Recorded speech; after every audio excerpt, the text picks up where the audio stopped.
Blazer Wanda. kubafasha. Turaza no kohereza ubutumwa bugufi bukubiyemo link mudownloadinga Airtel app kugira ngo mubashe kujya mukoresha izindi serivisi.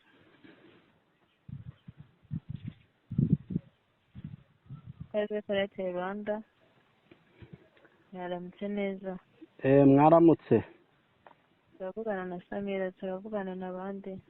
Uravugana na Blaze. Tugufashe gute kuri Airtel Blaze? Nyine hari akabazo nari mfiteho. Yego. Nari ndi kureba kuri ino mirongo yanyu. Yego. Nabuzeho umurongo wamfasha kuba nakiguriza nk'amafaranga yo kurya. Kwiguriza amafaranga? Kwiguriza amafaranga yo kurya nk'urugero gutya kuri MTN babikora. Na serivisi tugira iguriza amafaranga kuri Airtel. None se nk'umuntu yakeneye se ubu byagenda ute? Kandi mbwira ko iyo serivisi ntayo tugira. Nayibaho. Ntayo twe tugira kwiguriza amafaranga.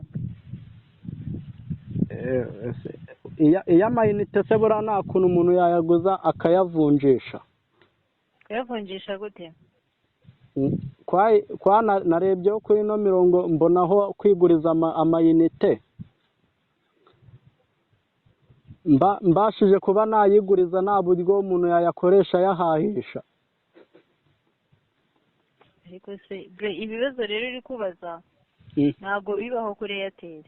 Iyo serivisi ushaka nta hantu namwe uri bubone kugurizwa amafaranga kuri Airtel. Icyo uguriza ni amayinite, ntabwo amayinite bayahinduramo amafaranga.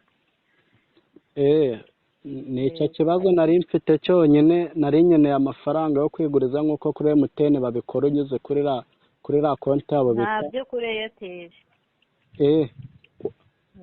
Kuri Tigo birashoboka. Airtel na Tigo ni bimwe.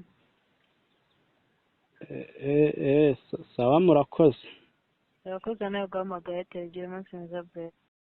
Blazer Wanda.